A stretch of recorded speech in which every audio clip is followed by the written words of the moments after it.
Livre audio du pasteur Nguesson Mathias Anassé. La terre du Vitréolum. Introduction, deuxième partie.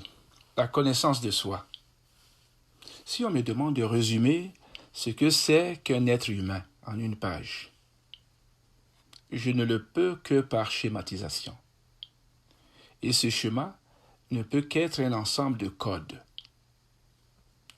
Imagine maintenant l'exercice de résumer l'univers entier. Ça ne peut qu'être des livres de codes, dont le volume dépendrait des genres littéraires, soit des poésies, des contes et légendes, des rimes, des allégories, des philosophies, des théosophies, etc., qui sont utilisés pour dissimuler la substance encodée, afin qu'en voyant, ils voient et n'aperçoivent point, et qu'en entendant, ils entendent et ne comprennent point, de peur qu'ils ne se convertissent et que les péchés ne leur soient pardonnés. Marc 4, verset 12. D'ailleurs, c'est ça la définition de la Bible. Au sens grec du terme, Bible signifie les livres. Mais de quels livres? La religion va en faire des livres sacrés, comme les mystiques en feront des livres ésotériques, etc. Introduction, troisième partie. Dieu et Christ. Pour nous, Dieu ou la nature naturante, c'est l'infiniment grand qui s'étend au-delà de notre conscience humaine. Voyons par exemple Genèse 1, verset 1, qui nous dit que au commencement, Dieu créa les cieux et la terre. On souligne bien au commencement. Et ce commencement ne peut être que le commencement du monde de la création, puisque Dieu a d'abord existé dans le premier monde, le monde des émanations, ou Olam Atzilut.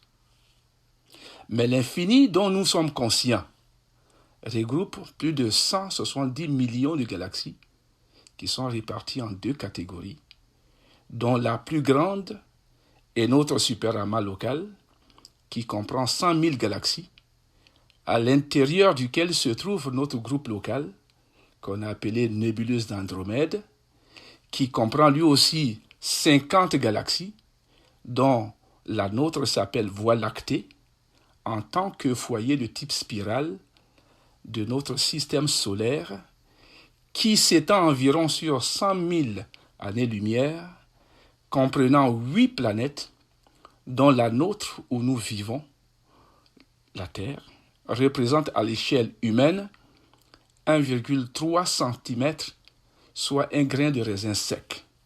Autrement dit, si l'être humain représente l'univers, la Terre représenterait un grain de raisin sec par rapport à l'être humain. Imaginons maintenant la population mondiale. 7 milliards de quelque chose dans un grain de raisin sec, sans compter l'espace qu'occupent les écosystèmes. Montagnes, végétation, les déserts, les cours d'eau, les océans, etc.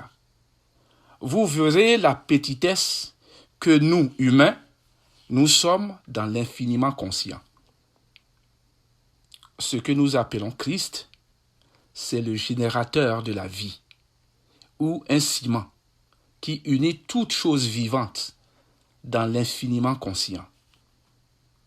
Et puisque nous sommes aussi dans l'infiniment conscient, Christ est aussi vivant en nous.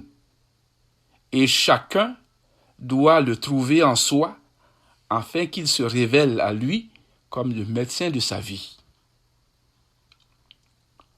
Ce que nous avons toujours appelé Dieu n'a pas de sens pour nous, puisque notre conscience ne peut pas saisir Dieu. Mais Christ est différent de Dieu, parce que notre conscience peut l'appréhender. Notre conscience humaine peut appréhender Christ, qui est le ciment, la colle qui unit et scelle toute création vivante.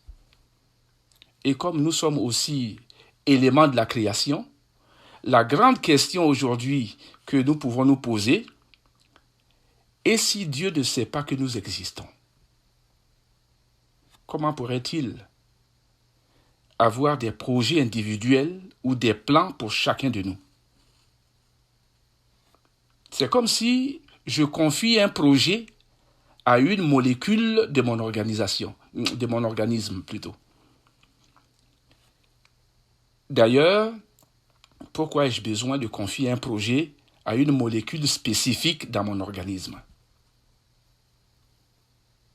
Ou par translation, pourquoi Dieu aurait-il un plan pour chacun de nous si nous sommes une partie de lui-même?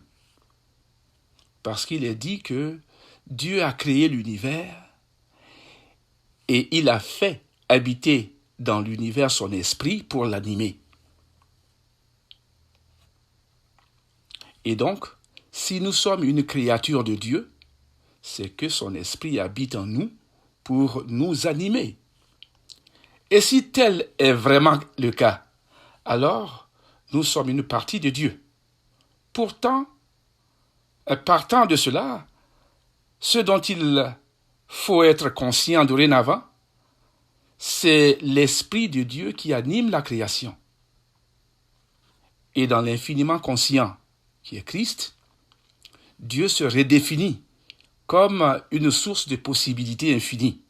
Et son esprit aussi se redéfinit comme un champ magnétique qui n'a pas de masse, mais qui a une charge, et dont la charge positive accélère la production d'énergie qui transforme toutes les possibilités invisibles en réalité physique, psychique ou spirituelle dans nos différents corps subtils.